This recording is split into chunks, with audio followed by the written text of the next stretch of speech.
라고 하는 제목으로 함께 말씀을 나누겠습니다. 지금 세계는 카타르에서 큰 축제가 벌어지고 있습니다. 월드컵 축제라고 하는 것인데 이 월드컵에 이변이 속출하고 있습니다. 축구에는 가장 약체라고 여겨지던 아시아 국가들이 일치월장 성장해서 축구의 강대국이라고 하는 나라들의 선수를 꺾고 16강에 도달하는 일들이 벌어지고 있습니다. 제일 먼저 저는 별로 좋아하는 나라는 아니지만 일본이 16강을 들었었고요. 그 다음에 두 번째로는 한국이 세계 피파 랭킹 9위라고 하는 나라, 우리나라는 피파 29위의 나라입니다.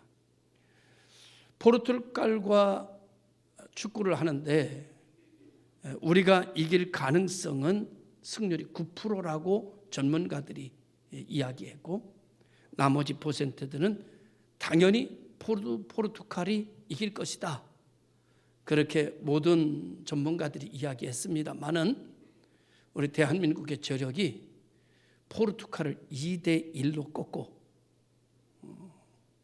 별로 관심이 없는 것 같지만 꺾고 제16강에 등극을 하게 돼서 세계를 깜짝 놀라게 하고 세계의 전문가들이 다 경악하는 일들이 벌어지게 되는 역사를 만들었습니다. 그것도 우리나라는 김민재라고 하는 아주 걸출한 수비수가 부상으로 나가지 못하고 손흥민이라고 하는 걸출한 공격수가 안면 수술을 한 후에 마스크를 쓰고 나가서, 이 축구는 시야가 생명인데 마스크가 여기를 가리는 바람에 옆이 잘 안 보이는 거예요.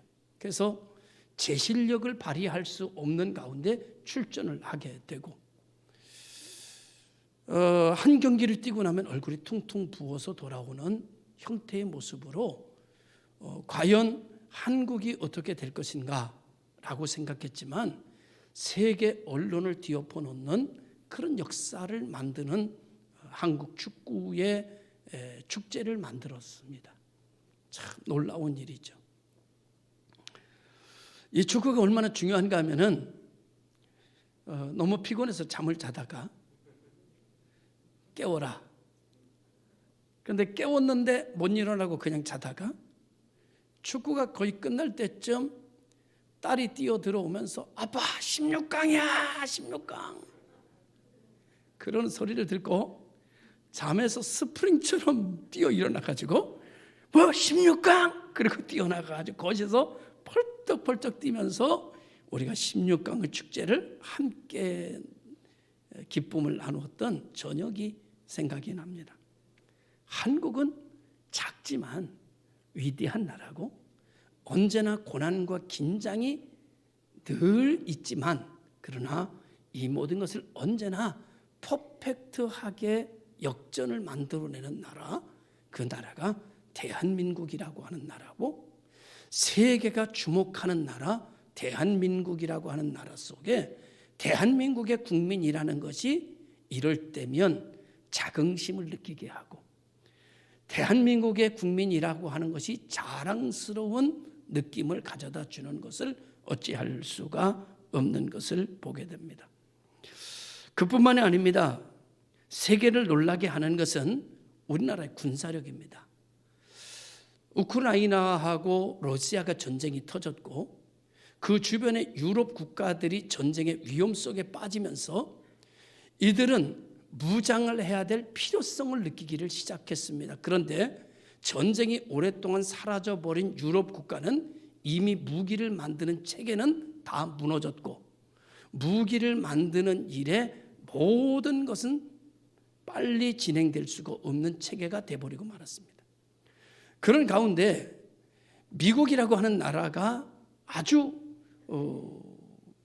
정말 좋은 무기, 가장 퍼펙트한 무기는 미국이 만들지만 그럼 모든 나라가 그렇게 큰 무기가 필요한 것은 아닙니다. 그런 의미에서 폴란드라든지 이 유럽의 국가들이 이 전쟁의 위험을 느끼면서 어느 나라로 몰려오기를 시작했는가 하면은 독일로 몰려가고 한국으로 몰려왔는데, 독일은 탱크 한 대를 만드는데 몇 개월이 걸립니다. 다 이 인적 자원이 다 깨져가지고. 한국은 하루에 탱크를 한 대씩 만들 수 있습니다.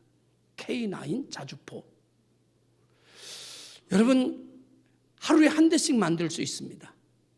놀라운 일이죠.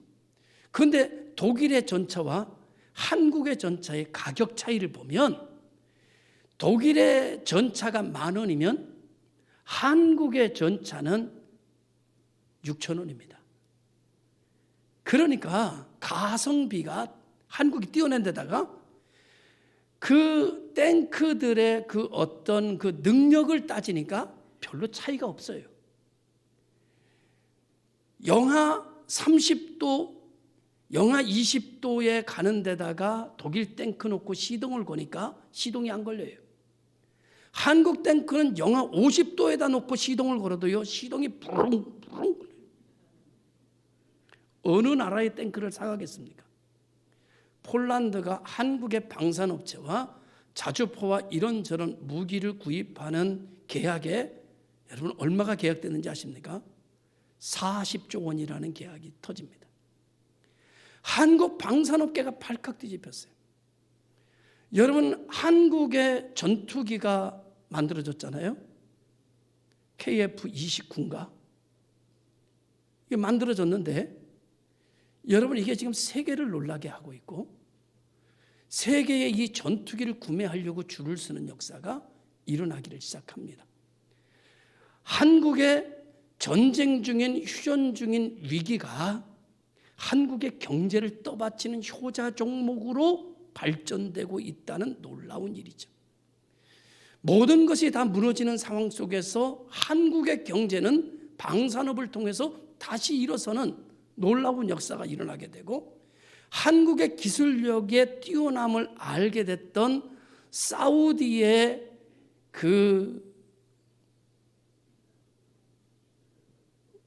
있잖아요. 빈 누구 와가지고 대계약을 이루어 나가고, 일본에 걸쳐서, 한국과 일본을 거쳐서 두 나라의 계약을 성사시키려 하던 그는 여러분, 일본 가기를 거절하고 한국에서 모든 계약을 체결하는 놀라운 역사들이 일어나기 시작합니다. 동남아로부터 시작해서 유럽까지 한국의 방산업이 전체를 뒤덮고 있고, 그리고 놀라운 기술력을 뽐내고 있는 그런 시대가 된 것은 우리의 위기가 오늘의 방산업을 키웠다라고 볼 수 있죠. 이것을 우리는 이번의 위기가 우리에게는 은혜입니다라고 고백하는 조건이 되고 있다는 것이죠. 오늘 우리가 이 세상을 살아가면서 얼마나 많은 고난이 있는지 몰라요. 근데 이 고난이 몇 년 지나고 몇 해 지나고 난 이후 여러분과 제 입에서 은혜입니다로 바뀌어지기를 주의 이름으로 축원합니다. 여러분의 눈에서 하염없이 흘리던 눈물의 사건이 멀지 않아 하나님을 찬양하는 기쁨의 웃음소리로 바뀌어질 때에 우리는 이것을 일컬어 은혜입니다 이렇게 고백할 수 있는 교회, 그런 나라, 그런 가정이 되기를 정말 간절히 축원합니다. 오늘 시편 130편은 그런 시입니다. 다윗의 찬양시인데 다윗이 이 시를 언제쯤 썼는지 아는 사람은 아무도 없습니다. 어떤 사람은 젊었을 때 썼을 거라고 하는 학자가 있는가 하면, 어떤 사람은 나이 먹어 늙어서 썼을 것이다 라고 생각하는 학자들이 있으나 답은 모른다입니다. 그런데 문제는 이 다윗이 이 시를 쓸 때에는 참 많은 어려움을 겪고 그 어려움을 겪은 것이 승화되고 난 이후에 이 시를 썼다라고 하는 내용에는 모두가 다 동의하고 있는 내용입니다. 그런 큰 어려움을 겪고 난 후에 이 모든 어려움이 그냥 어려움으로 있는 것이 아니라 이 모든 것이 변하여 새 역사를 만들고 난 이후에 그는 그 어려움을 놓고 하나님의 은혜였습니다 라고 고백하는 사람이 되고 있다는 것이 오늘 이 시편의 소망적인 내용입니다.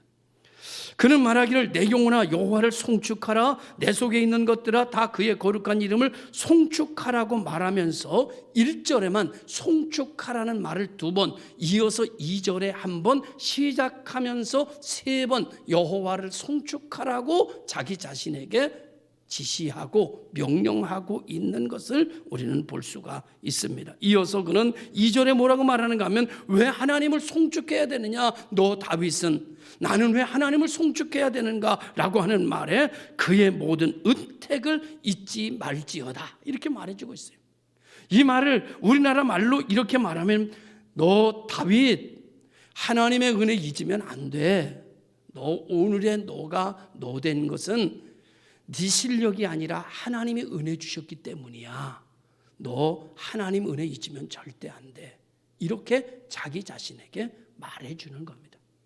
오늘 저와 우리 복이는 교회 성도 여러분, 우리 자신에게 우리도 이렇게 말했으면 좋겠습니다. 너 하나님의 은혜 잊으면 안 돼. 너 하나님의 은혜 기억하고 살아야 돼. 너 하나님의 은혜 늘 간직하고 살아야 돼. 너 하나님의 은혜 잊으면 넌 사람도 아니야. 이렇게 이야기하는 내용이 오늘 시편 103편이라는 내용입니다. 우리 그리스도인들은 은혜를 잊지 않고 사는 사람들입니다. 그 은혜가 우리의 삶의 동력이 돼서 삶이 되고 그 삶이 결과를 만들고 그래서 삶에 감사가 있고 삶에 언제나 찬양으로 이어지는 사람들, 그 사람들을 우리는 성도들이다 이렇게 말합니다. 생각하면 생각할수록 감사한 것뿐이고 심지어 힘들었던 시기조차도 이젠 감사로 고백할 수 있게 되어버린 사람들, 그 사람들은 그리스도인들이다. 다윗은 하나님이 자기에게 베푸신 인들을 회상하면서 한마디로 이렇게 말합니다. 은혜였다. 그는 여호와를 송축하라고 하면서 그 은혜를 잊지 말자고 자기 자신에게 다짐하고 있으면서 마지막 절에 가면 자기를 넘어서 천군 천사들에게도 여호와를 송축하라고 권하고 그리고 하나님으로부터 지으심을 받고 그가 다스리는 모든 곳에 있는 사람들에게도 여호와를 송축하자라고 권하고 있는 내용이 오늘 본문의 내용입니다.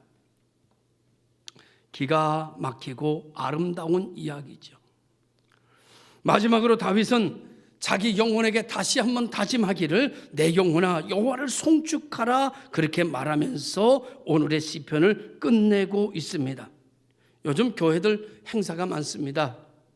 제가 찬양 예배를 끝나고 나면 거의 시노회 안에 있는 교회들 행사에 참여하게 되는데 그때에 교회들이 거의 대부분 특송을 합니다. 성가대 찬양을 하고 그때 부르는 노래가 10교회면 한 7교회가 이 찬송을 부릅니다. 그것이 은혜라는 찬송입니다. 제가 가는 교회마다 설교를 할 때 설교의 제목은 딱 하나입니다. 은혜입니다입니다. 그러면 가보면 그 교회 성가대가 은혜라는 노래를 부릅니다. 목사님이 이렇게 말하더라고요. 목사님 설교와 우리 찬양이 똑같아요. 우리는 이제 고난의 과정을 겪고 있지만 우리는 이 고난의 과정 속에서 고난을 생각하는 것보다 교회는 은혜를 생각하는 것 같습니다. 아, 하나님의 은혜구나. 이것을 생각하고 고난을 말하기보다는 아픔을 말하기보다는 은혜를 고백하는 교회들이 되어져 가고 있는 것이 신기하기만 한 일들이 아닐 수가 없습니다. 그 가사를 제가 적어 가지고 왔습니다. 그 가사는 이렇습니다. 내가 누려왔던 모든 것들이, 내가 지내왔던 모든 시간이, 내가 걸어왔던 모든 순간이 당연한 것 아니라 은혜였소. 아침 해가 뜨고 저녁의 노을, 봄의 꽃향기와 가을의 열매, 변하는 계절의 모든 순간이 당연한 것 아니라 은혜였소. 아침 해가 뜨고 저녁의 노을, 봄의 꽃향기와 가을의 열매, 변하는 계절의 모든 순간이 당연한 것 아니라 은혜였소. 모든 것이 은혜, 은혜, 은혜, 한없는 은혜. 내 삶에 당연한 것 하나도 없었던 것을 모든 것이 은혜, 은혜, 은혜였소. 2절에 이렇게 기록하고 있습니다. 내가 이 땅에 태어나 사는 것, 어린이 시절과 지금까지 숨을 쉬며 살며 꿈을 꾸는 삶, 당연한 것 아니라 은혜였소. 내가 하나님의 자녀로 살며 오늘을 찬양하고 예배하는 삶, 복음을 전할 수 있는 축복이 당연한 것 아니라 은혜였소. 모든 것이 은혜, 은혜, 한없는 은혜. 내 삶에 당연한 것 하나도 없었던 것을 모든 것이 은혜, 은혜, 은혜였소. 이렇게 부르고 있습니다. 다윗은 왕이 될 자격이 있는 사람이 아니었습니다. 사무엘 1대 왕이 끝나고 2대 왕을 세우려 할 때에 사무엘은 이새의 집으로 하나님의 명령을 듣고 찾아갑니다. 그런데 이새의 집에 찾아갔을 때 다윗은 그 자리에 없었습니다. 그는 막내 아들이었고 그는 들판에서 양들과 함께 있었으며 사울이 왕이 될 자를 찾았지만 그곳엔 왕이 될 자가 없었습니다. 사무엘 어린 다윗을 찾았고 그에게 기름을 부어 주었습니다. 사실은 다윗은 왕이 될 자리에 있지 않았던 사람이었습니다. 자신은 소년이 되었을 때 아버지의 심부름을 따라 블레셋과 전쟁에 치열하게 일어나는 전쟁터로 심부름을 갖고 골리앗이라고 하는 장신이 하나님의 군대를 저주하고 하나님을 저주하는 모습을 보며 그는 분개했습니다. 아무도 전쟁에 나가 그 왕 대항하려고 하지 않을 때에 다윗은 내가 전쟁에 나가겠다고 왕에게 이야기했지만 왕이 거절할 정도로 그는 전쟁에 나갈 아이가 아니었고 그는 소년이었습니다. 더더군다나 골리앗을 상대로 나갈 수 있는 자격이 없는 사람이었습니다마는 그는 하나님의 이름 하나, 하나님의 이름이 모욕당하는 것을 분개한 그 감정 하나로 만군의 여호와의 이름으로 나가게 되었고 결국 그는 이길 수 없는 전쟁에서 이기는 축복을 누리게 되었습니다. 그는 여러 가지 그 이후에 어려운 일들을 많이 겪었지만 그러나 그 모든 일을 잘 감당하고 이겨낼 수 있었던 것을 하나님의 은혜라고 고백하고 있는 것입니다. 다윗은 그뿐만이 아닙니다. 하나님이 죄를 물으신다면 벌써 심판받고 죽었어야 될 자기 자신을 알고 그는 이렇게 고백하기를 그는 내 죄를 하나님이 사하셨다고 고백하며 이것 또한 은혜라고 고백하고 있습니다. 다윗은 자신의 충신의 아내인 밧세바를 범했습니다. 더 나아가 자신의 잘못을 감추기 위하여 그를 전쟁터에 보냈고 그를 전방에 세우고 후방의 군사를 뒤로 물리는 바람에 그를 완전 범죄 전쟁 속에서 죽은 것처럼 가장하여 그를 살해했습니다. 자기의 충신을 그렇게 죽였습니다. 완전 범죄라 생각하고 그의 아내를 품에 안았습니다. 아무도 알지 못할 것처럼 완벽한 죄였습니다. 그러나 그 사실을 하나님이 보고 계셨고 하나님이 그 일에 분개하셨습니다. 그리고 나단 선지자를 그에게 보냈습니다. 그리고 책망하셨습니다. 다윗이 선지자의 책망을 받고 눈물을 흘리며 회개하며 밤마다 요를 적셨다고 성경은 기록하고 있습니다. 그는 본문에서 이 모든 일을 용서하시고 오늘의 나를 만드신 분은 하나님이셨다고 고백하면서 은혜를 이야기하고 있습니다. 그는 이렇게 고백합니다. 그가 내 모든 죄악을 사하시며 내 모든 병을 고치시며 내 생명을 파멸해서 속량하시고 인자와 국률로 간을 씌우시며 좋은 것으로 내 소원을 만족해 하사 내 청춘을 독수리같이 새롭게 하시는도다. 다윗의 고백은 이런 것입니다. 나는 아무것도 아니었습니다. 그런데 하나님은 나에게 너무나 큰 은혜를 베푸셨습니다. 그러나 나는 해서는 안 되는 죄를 범하고 말았습니다. 그러나 하나님은 나를 긍휼히 여기셔서 나를 용서해 주셨습니다. 나는 저주를 받아야 하고 심판을 받아 죽어야 마땅하지만 하나님은 그렇게 하지 않으시고 오히려 나에게 큰 은혜를 베푸셔서 오늘 나를 이렇게 만들어 주셨습니다.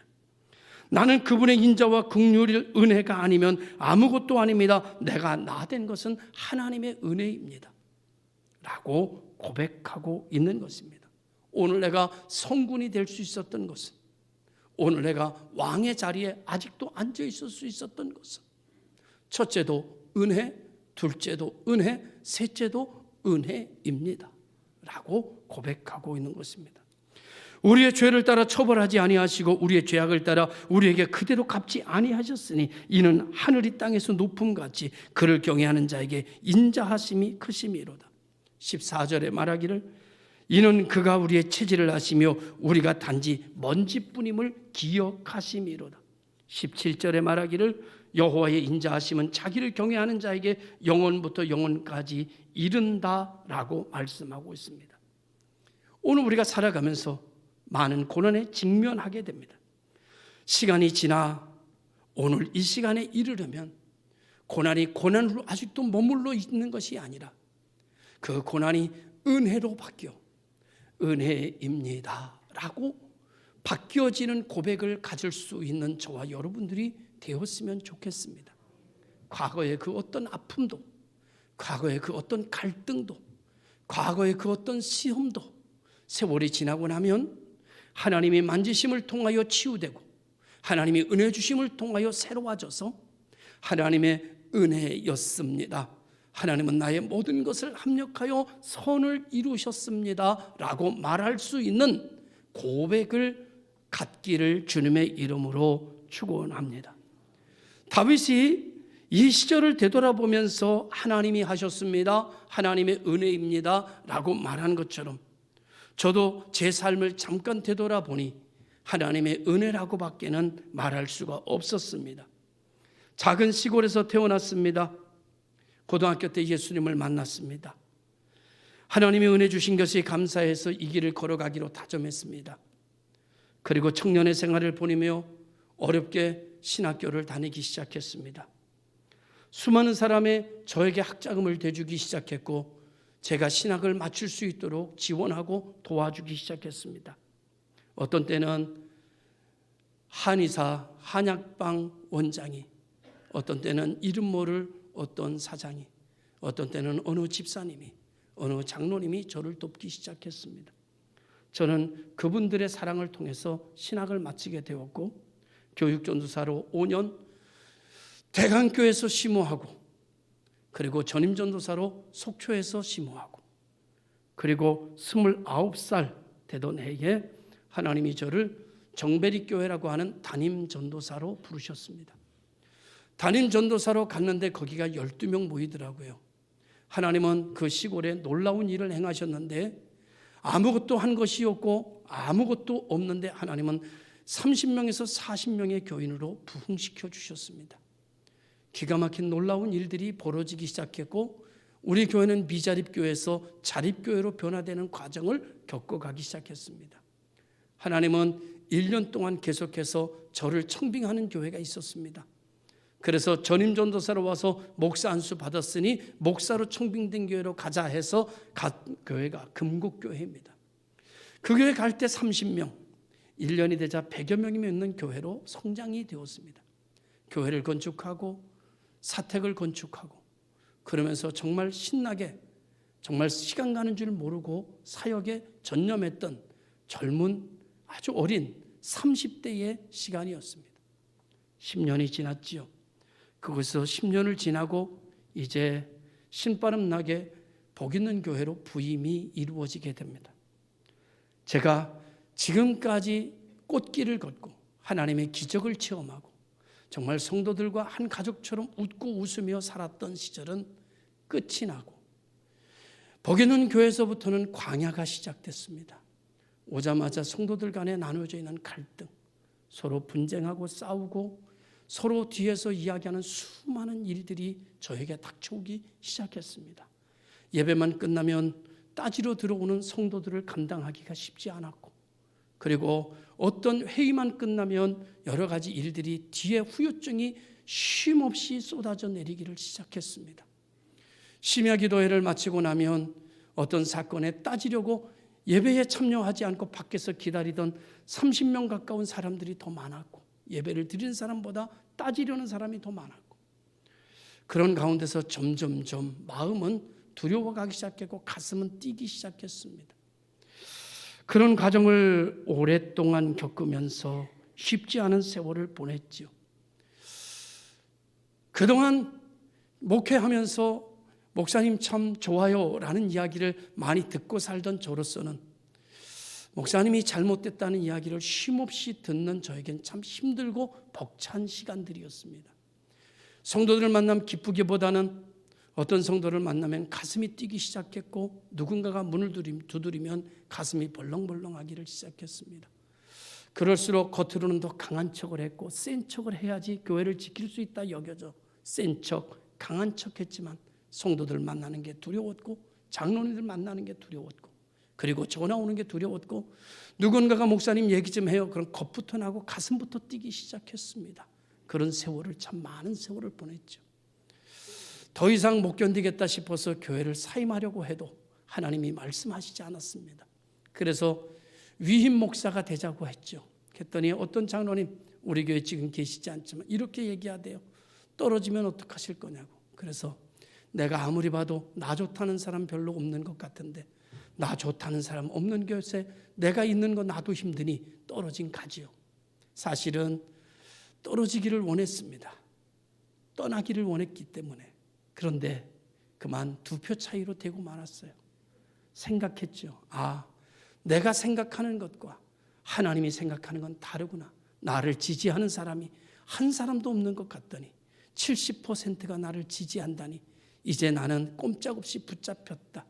이제 떠나지 않는다. 난 죽어도 여기서 죽는다. 생각하고 인사하러 강단에 올라왔죠. 그리고 이렇게 말했습니다.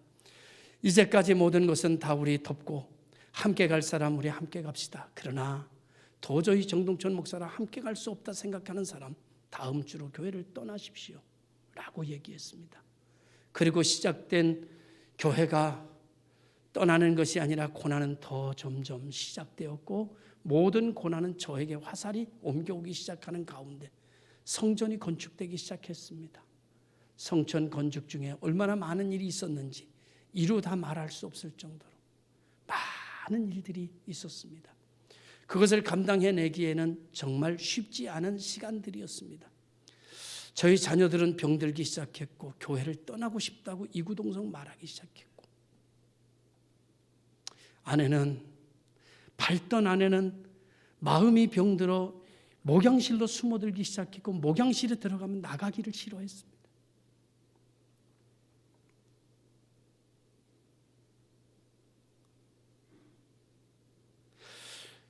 언제쯤 치유될까 생각하지만 쉽사리 치유되지가 않네요. 사람들은 그렇게 얘기하더라고요. 사모님이 나오셔서 좀 이렇게 좀 하고 사람들과 좀 이렇게 어울리고 그랬으면 좋겠다고. 저는 알지요. 그 마음이 얼마나 크게 힘들어 있었는지. 지금도 목양실로 숨어든 사모는 밖에 나가기를 원하지 않습니다. 성도들과 나가서 대화하고 웃고 떠들기를 원하지 않지요. 외노가면 그가 움직이는 것만큼 흉이 됐고 그가 나가는 것만큼 목사의 흠을 들어야 됐으니까 아이들도 주일 낮 예배만 끝나면 바로 어디론가 사라져버리는 자녀들이 됐죠.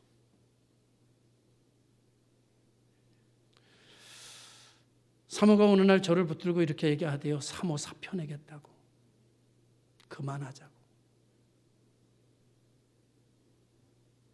두 번인가 사표 얘기를 하더라고요. 그렇게 긴 세월 지내왔습니다. 여러분 새벽기도 나오세요라고 광고했지만 어떤 권사님, 어떤 장로님 나오기보다는 안 나오는 게 더 마음이 편했습니다. 그분들의 얼굴을 보면 마음이 막 두근거렸어요. 그분들의 이름만 들어도 마음이 두근거립니다. 지금도 이 교회를 떠났지만 그분들의 얘기가 어디선가 나올 때쯤이면 가슴이 벌써 두근두근거리기 시작하고 그분들의 얼굴을 보이기만 하면 가슴이 두근거려 뛰는 것이 사실입니다. 그럴수록 내 겉모습은 더욱더 완강한 모습을 보여주기 시작했죠.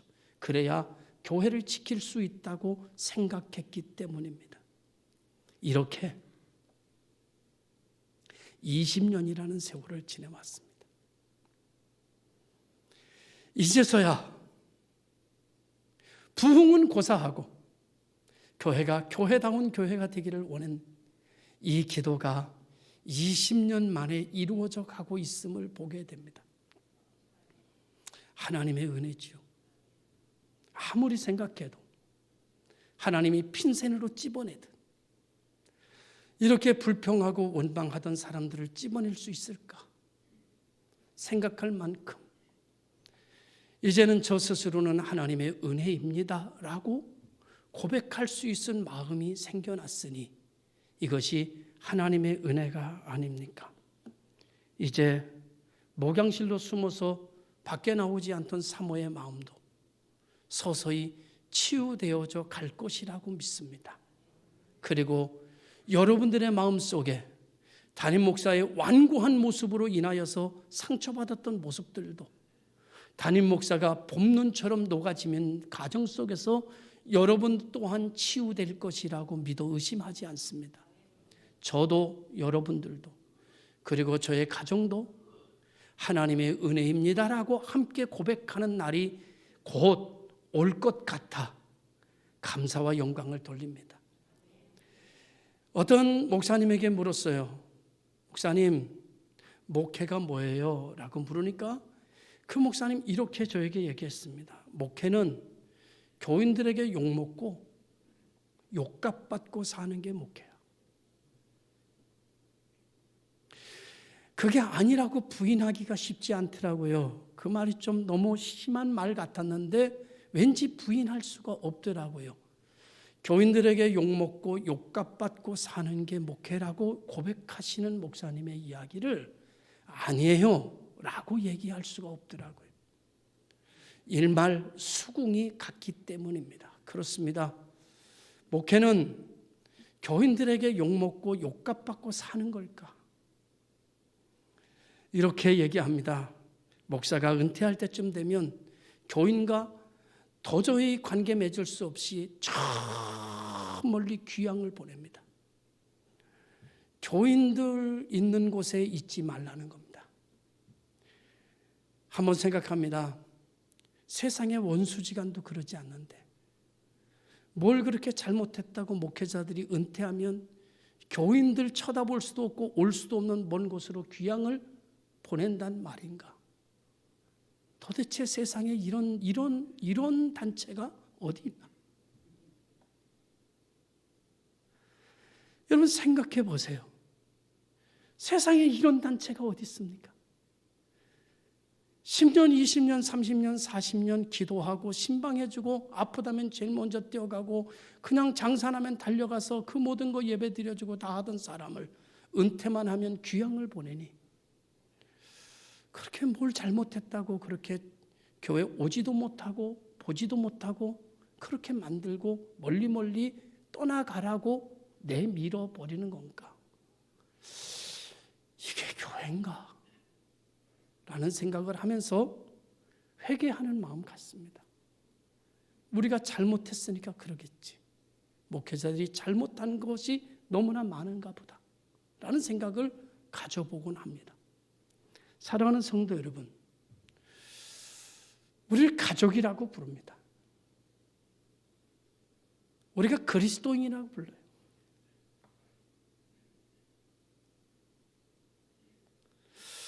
그런데 아무리 봐도 교회들이 그런 모습을 가지고 있지 않은 모습을 보게 됩니다. 이제부터 하나님께서 우리 교회를 새롭게 하셨으니 이 세상에 없는 새로운 교회 모습을 만들어 보려고 합니다.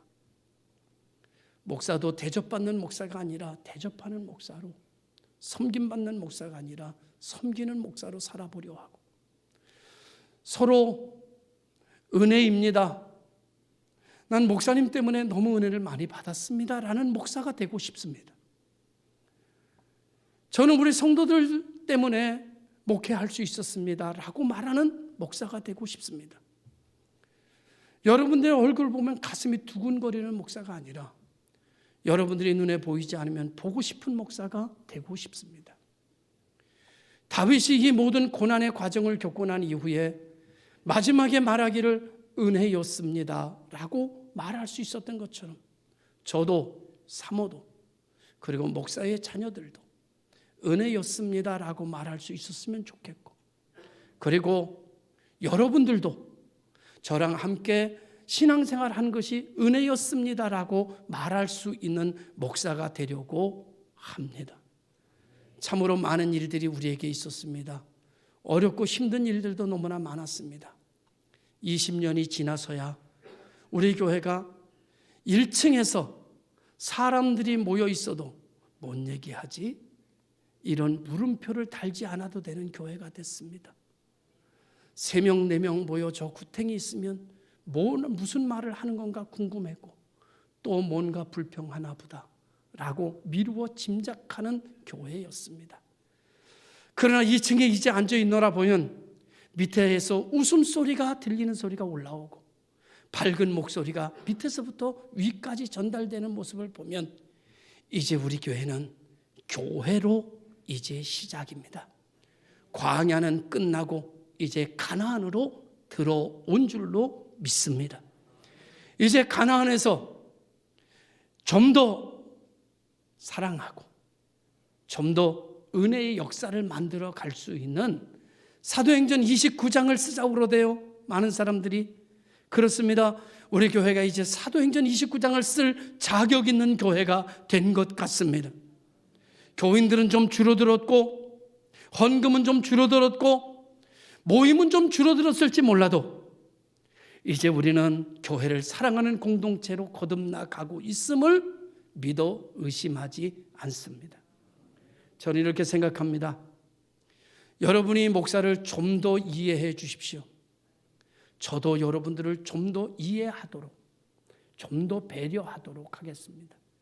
우리가 서로를 더 생각해주고, 더 배려해주고,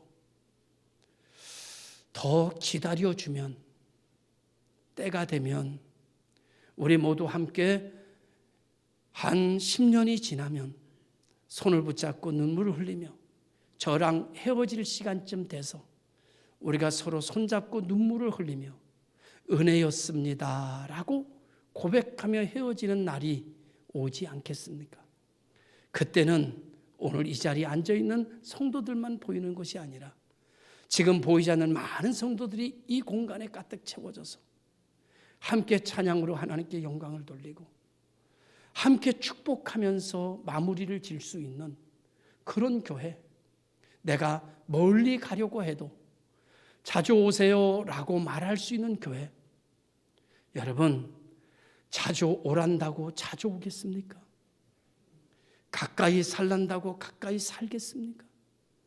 그러나 여러분이 멀리 가라고 그러면 안 되지. 여러분이 오지 말라고 그러면 안 되지. 여러분은 오라고 하고 갈 수 있으면 가까이 사세요라고 말해야지. 그것이 교회 아니겠습니까? 정말 이상한 교회의 전통이 만들어졌습니다.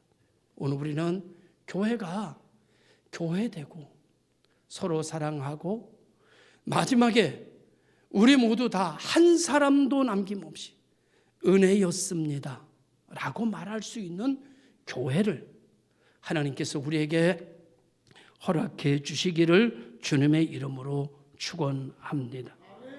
하나님이 내 편이 되어 주신 교회, 나와 함께 하신 교회, 나를 도우신 교회, 나를 용서하신 교회, 기적이 함께한 교회.